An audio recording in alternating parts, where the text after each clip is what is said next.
if you've been with us through the duration, it's been a year since we started this COVID thing, right? And last year we started with a series of, navigating the crisis. And as things began to settle, we shifted into navigating the current.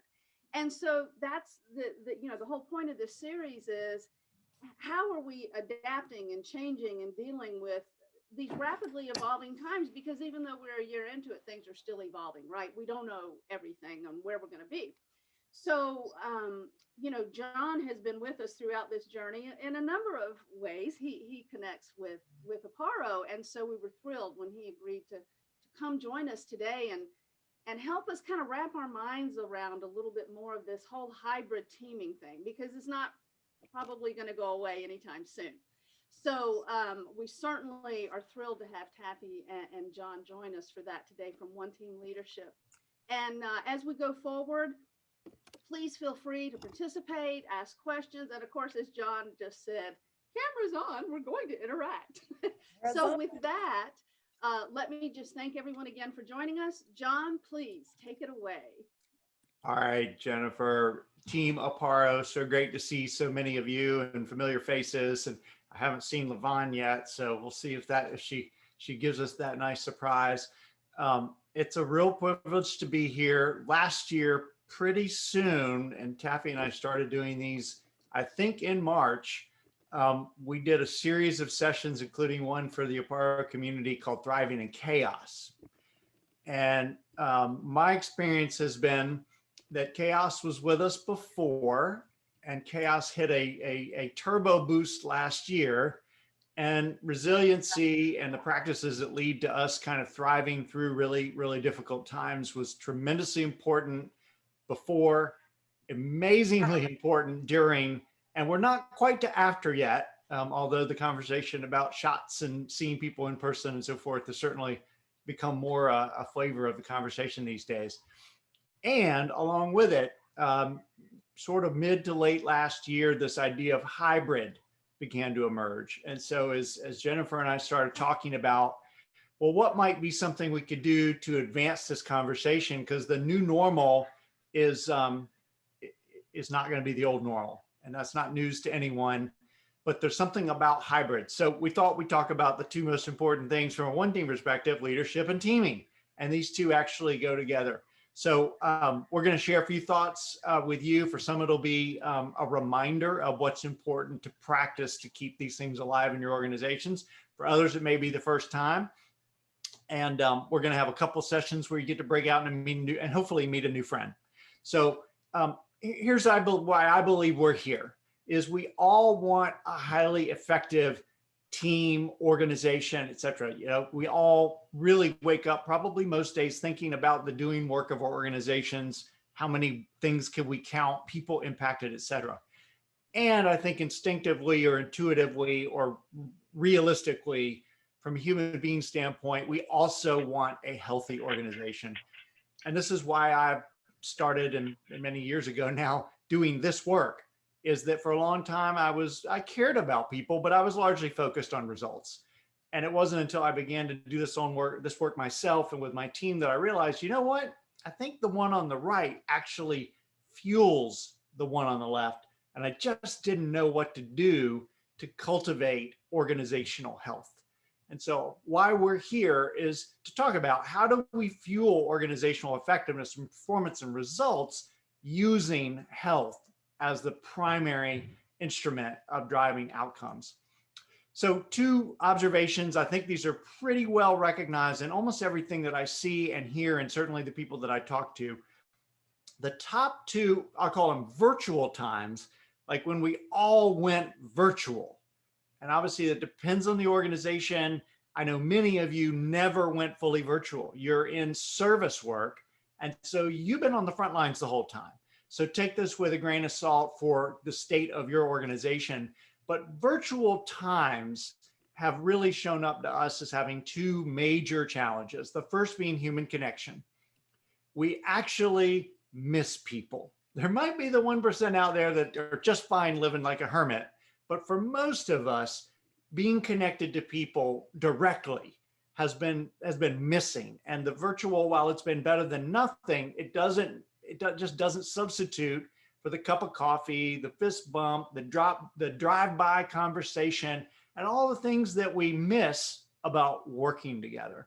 That's part one. Challenge number two has been margin. Is when our days get stretched, our commutes go to zero, and life is literally one doorway away. What most people have done is worked more, and not just hours worked, but mentally the decompressing that occurs, that I call margin, is non-existent. I go do my life, and then I come right back in and I do my work, and my life and my work have become one. And I think the cost of that has been on the life side, if I reflect what I hear from the people that I spend time with. So my good news, bad news is virtual's here to stay. I've got some numbers that are kind of relatively new about the percentages, and it's going to depend on the organization. But I believe that the need to connect and the need to be very explicit about maintaining margin and recreating rituals that allow us to recharge and renew is here to stay. So virtual times are going to require leadership. Leadership is about what you do. Teaming is about what we do. And the way we define leadership is to influence. This is not a command and control social system anymore. Not that that was ever necessarily the best way to work, but it's about influencing greatness, first in myself and then in everyone around me. So if you hang out with one team for very long, you're going to get a very clear message that you are the instrument of change. And if you want to be a leader of change, the first thing you got to change is yourself. So when we talk about leadership, we're talking about you. When we talk about teams, the traditional definition is that it's a small number of people, with complementary skills and goals and so forth. What we're talking about today is leading and teaming. And as a slight variation, what we've noticed in organizational life is teaming has become the culture model. So instead of just a team, like the 3 of you, the 5 of you, the 12 of you, the 30 of you, go do the thing, teaming is teamwork and collaboration as the way that we work. We just team on everything. Now, is there a place for individual work? Absolutely. What I'm really talking about is, do we have a culture of teamwork here? And what are those practices? So that's what I want to share with you today is, how are we going to lead this? And how are we going to practice teamwork in these hybrid times? So hybrid times, to be more specific about it, is if you can see this picture, there's someone standing in her living room with a laptop in her hand and a phone to her ear. That's called work now. And then there's a few people sitting around what looks like a lunch table with laptops. That's still called work. Just many of us haven't done that in a while, but we will. And so it's some combination. What I call hybrid times is it's some combination of virtual and in-person. Digital life is going to continue. And I pulled some numbers because I knew we were getting together today, and it looks like on average, which I'm not sure what the median is, but on average, about 30% of the eligible workforce who have the option to go back to work is going to choose to stay at home. Now, it depends on the company, it depends on the role, it depends on a whole bunch of things, but that's a big number. If you think about pre-COVID, companies like Yahoo and others were saying, no, we need you to come back to the office. So the pendulum has swung. And as certainly there's some companies who've said, we will be 100% virtual, we're closing our offices. And there's some companies that have already said, as soon as we can, everybody's coming back. But if the needle lands somewhere in the middle, it's going to be there 30, 40%. And it's probably going to be flexible, which to us means we're likely to going to be meeting this way a lot more than in the past. So let's talk about teaming and leading through hybrid times. First thing to recognize is that as go you, so goes the team. And so practicing this is critical for you. If you want a healthy, effective, resilient team of people around you, the good news is you get to invest in yourself. The bad news is you have to invest in yourself. So I want to share 8 practices. I'm going to go through these relatively quickly for teaming. and 3 keys to success for leading and teaming in hybrid times. So let's dive in. First, a definition for practice. Oftentimes we think the people who are really good at something are the ones who practice it. And that's true with the exception that they practiced it before they were good. So this is a definition from Malcolm Gladwell, who wrote Outliers, in terms of he popularized the 10,000 hour rule, 10,000 hours to master anything. Now you got to have some natural ability here, so let's not misunderstand, but the practice is the thing that makes you good. So often I'll ask a team leader, when's the last time you got your team together and did some teamwork practice? And I get the blank stare. And the truth is, most of us don't, one, ever do that, two, really know what to do in terms of what practice looks like. So let's talk about the practices. And so I want you to grab something to write with and a piece of paper, and I'm going to encourage you to rate yourself 1 through 5, like as a leader, because these are leadership practices and teaming practices. As a leader, how effective am I at this practice myself? How do I do at doing this? As a second rating, how's my team do at this? So 1 through 5, 5 is awesome. 1 is, rate yourself as a leader, my practice of this, and rate your team. So practice 1, I already did a little lead ahead on this one, is leading yourself. When I talk about leading yourself, those of you who've been around me, you will recognize, number 1, be present in the moment. If you're not here now, it makes being aware extremely difficult. Number 2, be aware of how you're showing up, how people are experiencing you. What is the impact of me on the people in my circle? And number 3, which is the growth muscle, become more versatile, more adaptable. Expand your range of leadership given the people and the situation you're in. When you're on the quest to master self-leadership, you can show up in any space with any group of people, including a virtual space, and be the most influential leader possible. You're never neutral. Breaking news for many of you. When you are there, you're having an impact. So do you want that impact to be a positive influence, or do you want it to be something else? So as we begin to build these 8 practices in a model, this is the first one, and I'm going to reference it again later. One way to discern this is we all have what I'll call 2 polar modes. One is my A game. When I'm on my A game, I'm energetic, I'm invested in people, I've got a clear vision, I'm communicating well, I'm listening carefully. That's my A game mode. And sad music, I also have an opposite mode, a D game mode. So I can be rigid, I can be reactive, I can be controlling, I can shut people down. That doesn't usually bring out the best in other people, but I have that mode. So we're going to play together today. We're going to put you in small groups, might be 2, might be 3. And we want you to do 2 things. One is, if you don't know your friends, just tell them who you are. Hi, I'm John. I'm with one team. And then share one A game behavior. So when I'm on my A game, this is what I do. And then share one D game behavior. Tell the truth about it. Sometimes I can kind of be this way. It's a little like a zapper. So share your awesomeness and share your zapper, and it's going to be quick. So we're going to be like 5 minutes together. So you don't have to talk fast, but just get everybody in, and then we'll continue our quest through these 8 practices and 3 keys to success. So we'll see you back here in 5.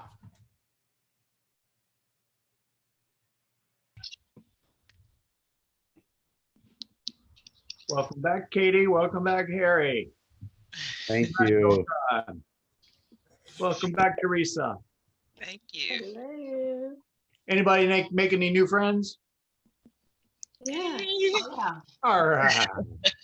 Hey, friends. Doing my networking. Hey, you get to check something else off the box today. Meet someone new every month. Levon, check.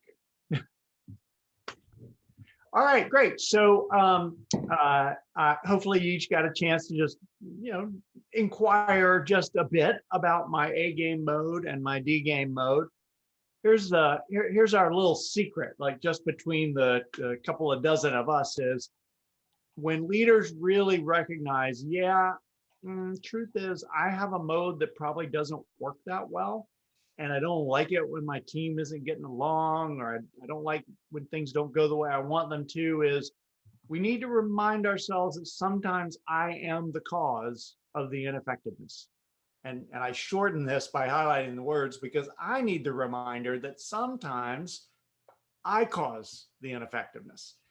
And as I grow as a leader in my life and in my work, I try to remind myself even more explicitly that if there's ineffectiveness in my circle, I am the cause because I am the leader that's going to step in and be the solution. And oftentimes that requires me to leave my comfort zone and be how I need to be for the moment, even when I don't feel like it.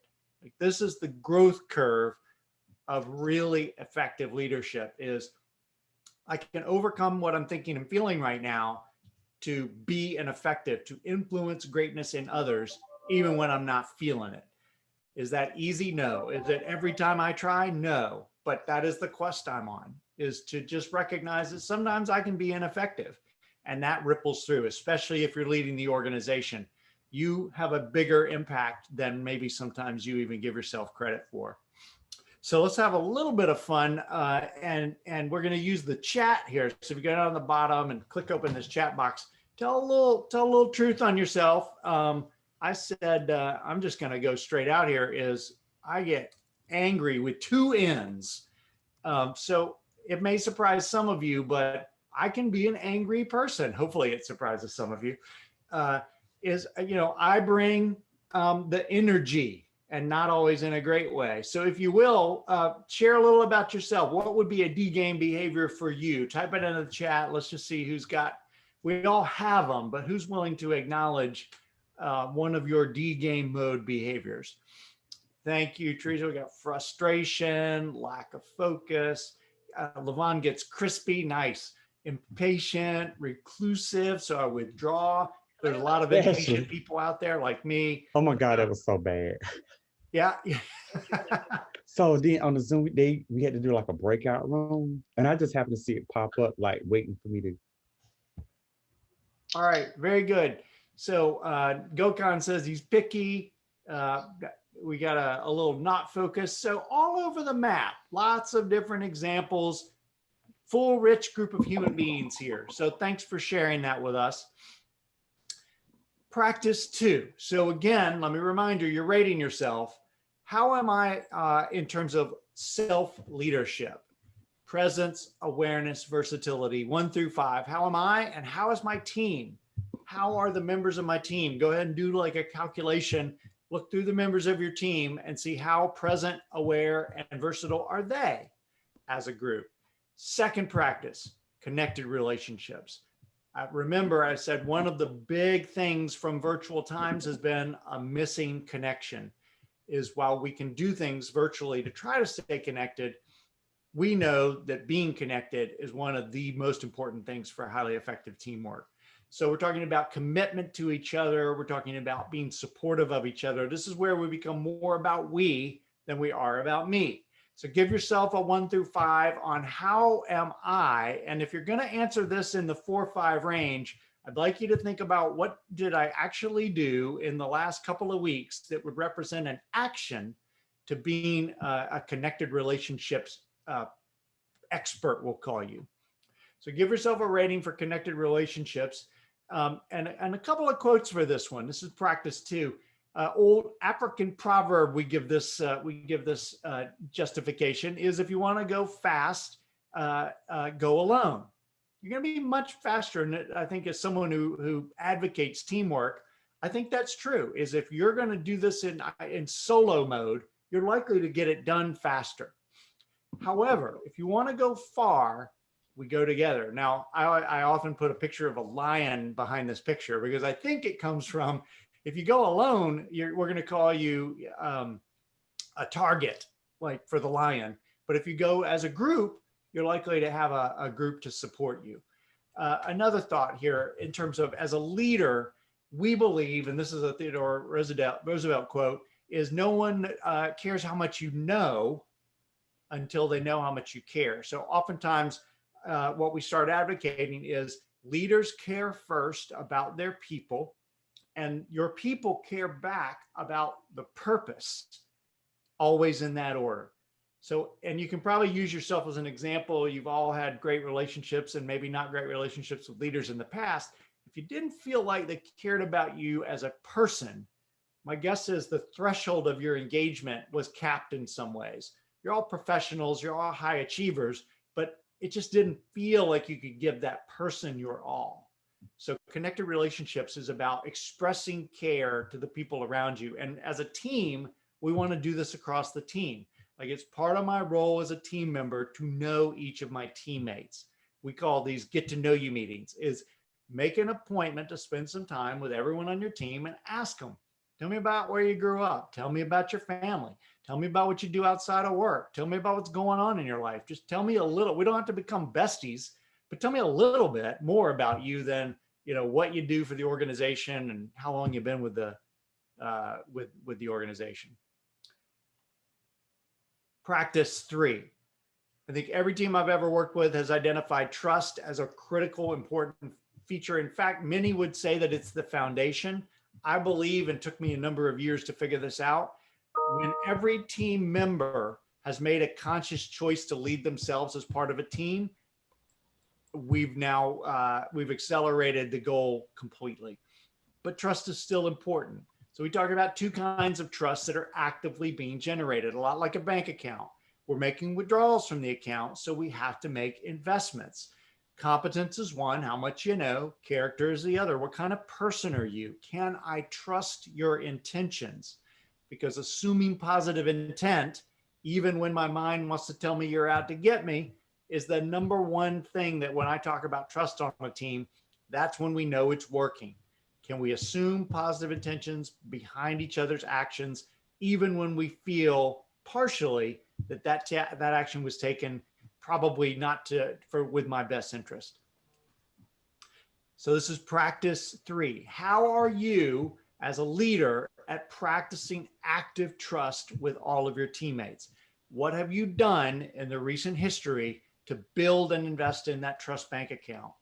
How's your team trust bank account? Is it full, rich? We can have conflict. We can have all kinds of things happen, and we're not going to deplete that thing right away. Or are we in a transactional mode, which virtual times have put us largely into transactional mode? Zoom meetings, emails, Slack messages do not lend themselves well to investments in the relationship and trust bank account. So give yourself a rating for those, because as we advance these practices, what we know is teams that talk straight achieve more. Teams that talk straight don't hold on to things. Teams that talk straight listen well. They listen to understand. They value diversity in all shapes, forms, and fashions. They speak directly, which saves a lot of time. We don't have to agree. If we do, let's get on with it and make the decision. But if we don't, get all the views out on the table and then find a way to make the decision. It doesn't have to, and oftentimes I advise consensus is the most expensive way to make a decision. But once everyone has weighed in with their words, they can buy in with their conscious acceptance of the direction, even if it wasn't their first choice. So straight talk communication is practice number 4. We've built the right side of the model. One of the quotes that we really like is with George Bernard Shaw, is the single biggest challenge with communication is the illusion that it has occurred. Oftentimes, if there's one thing, in fact, this is the one thing, and Taffy hears me say this all the time, every single team I've ever worked with over the last almost 10 years has said communication is there, we can get better. And what I've had to coach them through is it's too broad. We have to, everyone's view of what kind of communication we need to improve is different. So we have to unpack it. We have to talk about it. Is it one-on-one communication? Is it email communication? Is it alignment communication? Is it having no surprises in the organization? So oftentimes as leaders, we think because we said something once that we communicated. And there's the rule of thumb that most of us know, which is someone has to hear something 6, 7, 8 times, usually in different forms, fashions, and channels in order to really internalize it. And I believe they have to communicate it back to you.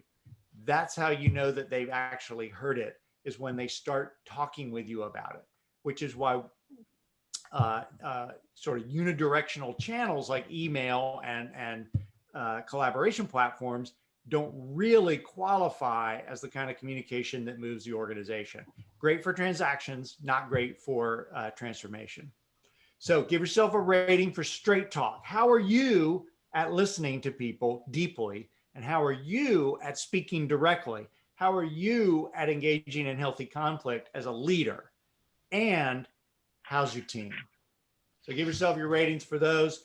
Let me back up. Clarity and alignment. This is where we make decisions, make requests of one another, and form agreements. It is when we're moving into the effectiveness step. Speeding up decision making is one of the key byproducts of having a healthy and effective team. So this is practice 5. I've got a little cartoon. You may not be able to read the writing at the bottom, but I'll read it to you because we've all been to this meeting. Okay, now that we all agree, let's go back to our desks and talk about why this won't work. Who's ever been part of a meeting after the meeting? No one, right? It's a symptom of organizational life is we go in a room, we have a big meeting, and then different pockets of people meet afterwards and they talk about the meeting, oftentimes not in a productive way, right? Oh, can you believe that meeting? So we want to break that habit and we want clarity and alignment to become the driving force. If we haven't, we could walk through this model in reverse and say, if we haven't talked straight, we're not clear and aligned. Those two things, if we're going to diagnose, decision hasn't been made, it's because we haven't all talked it out. So give yourself a rating for how effective am I as a leader at driving decision-making, at using request management, at being really explicit about the agreements that my team makes with each other so that we can be accountable.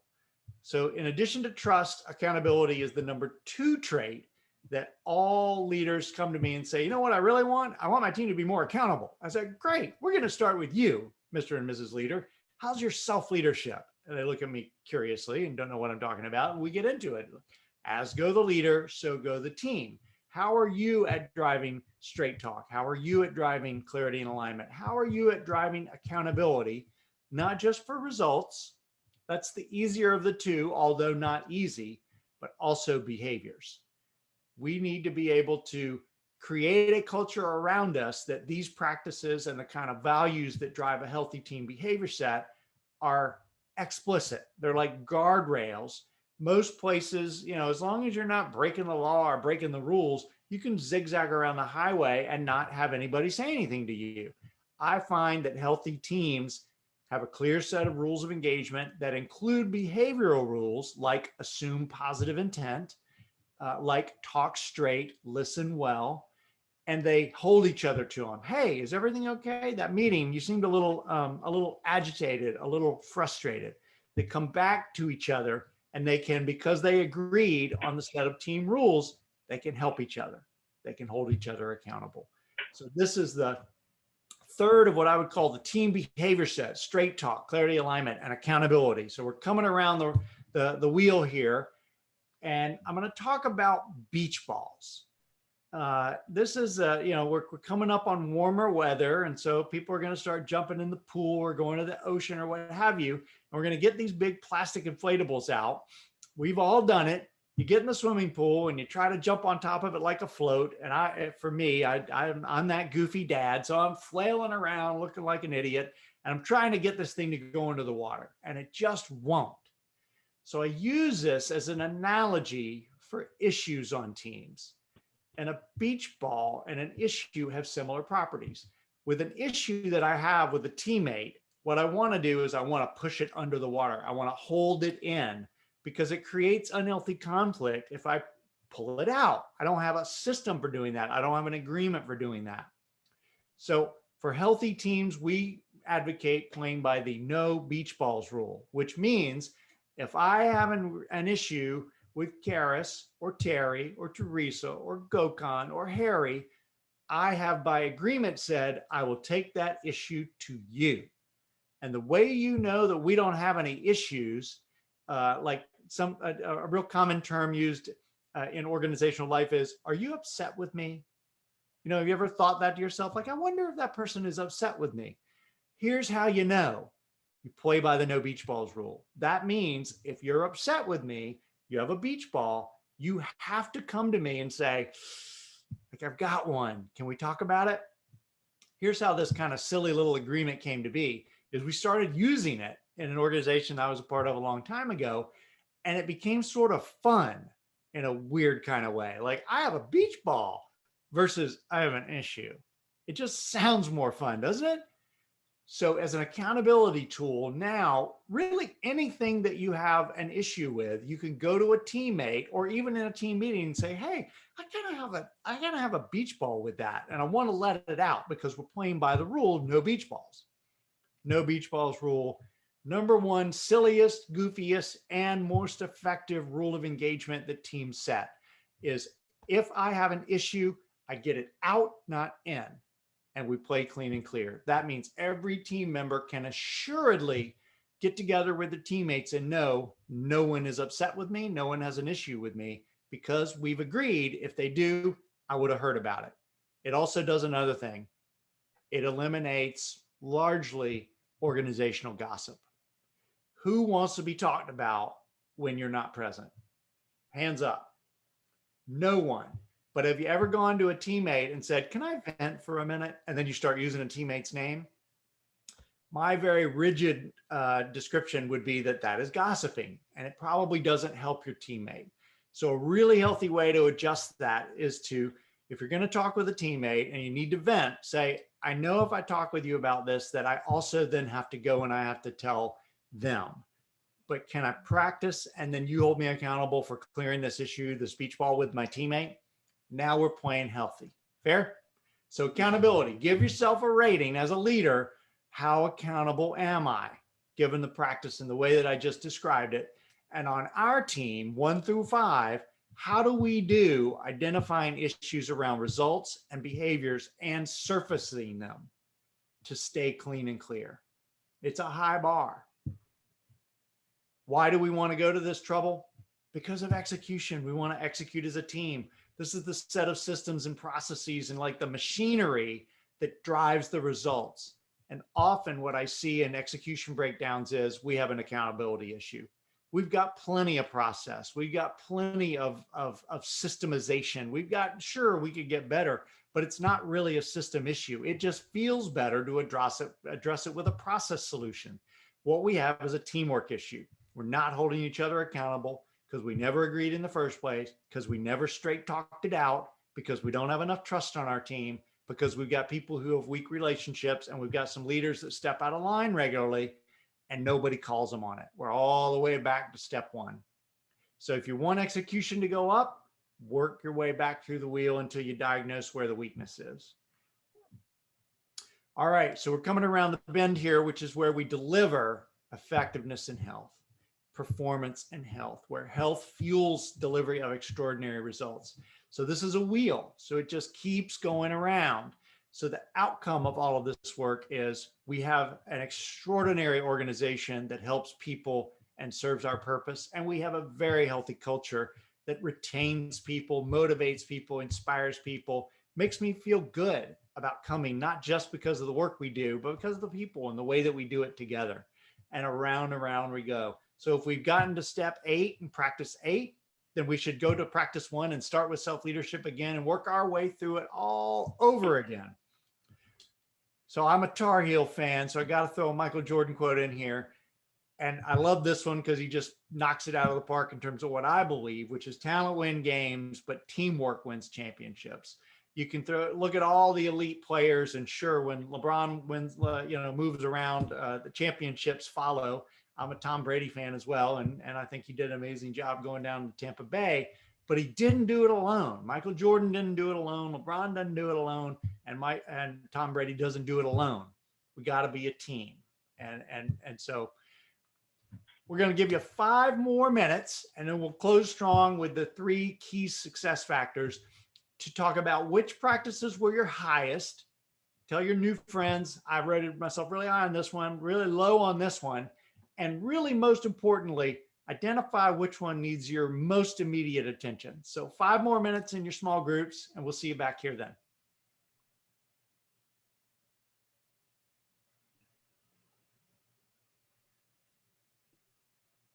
Yes. It's a primer. See, y'all can create little groups and like be supportive of each other. All right, well, let's have a little fun with it. Is just in the chat, which practice requires your most immediate attention?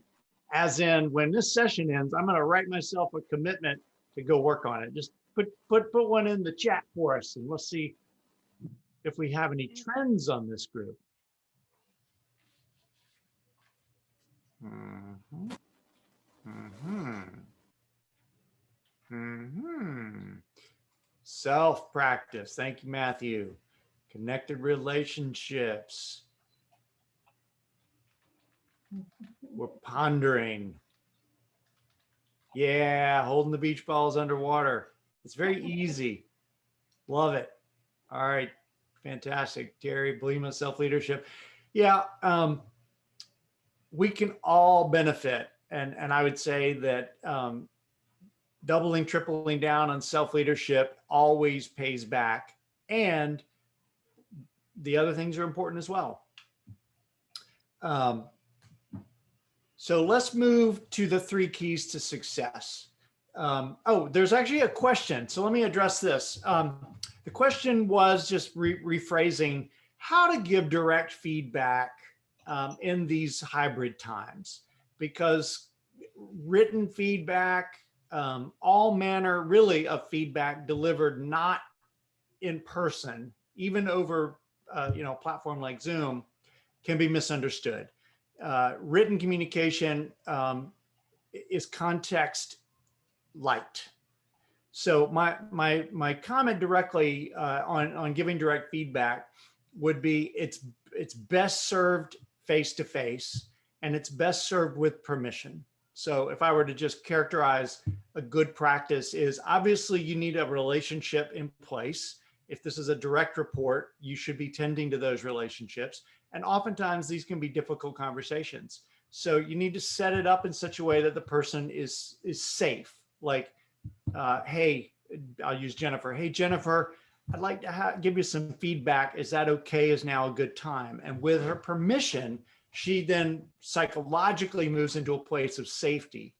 And then I can say, okay, very directly, here's the thing. And the setup needs to be the observation, the specifics. Don't sandwich, which is a positive and negative, a constructive and a positive. Just tell them, and then reinforce the belief that you have in them.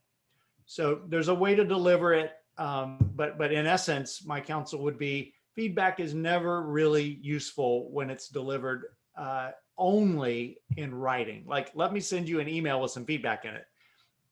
Following up, if you need to keep track, is great. So let me recap our conversation and then put it in an email, and then you can circle back. I also believe that giving feedback needs to be an iterative process. So it's not one and done.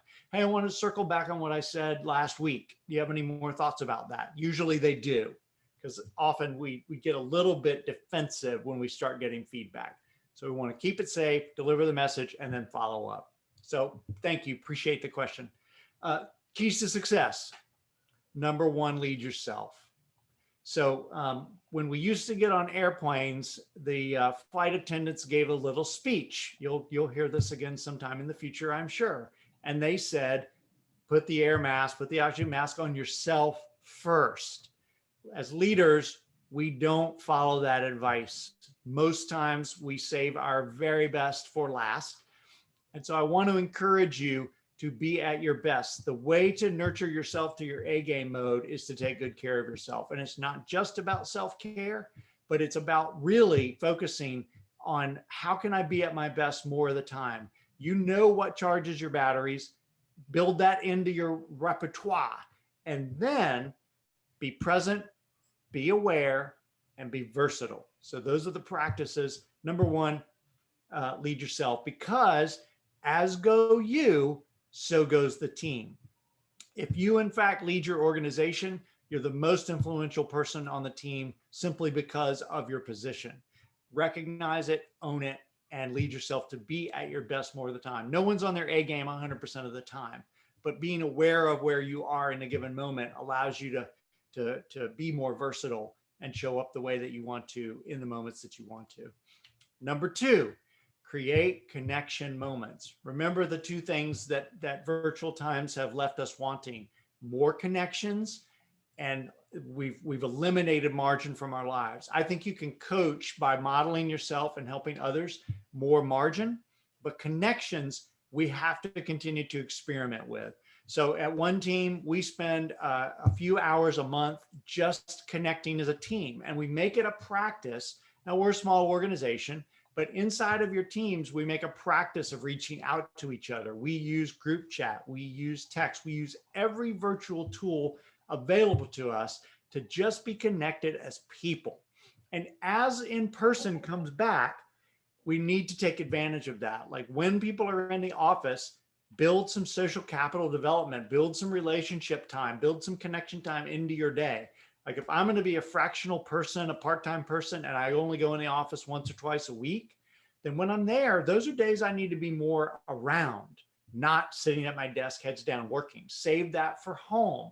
All these kinds of practices are going to be developed over the coming probably 12 months, just as they were over the previous 12 months relating virtually. Always have team meetings. Now, the rule that we're advocating is least common denominator. So what that means to us is if anyone on your team is virtual, everyone on your team is virtual.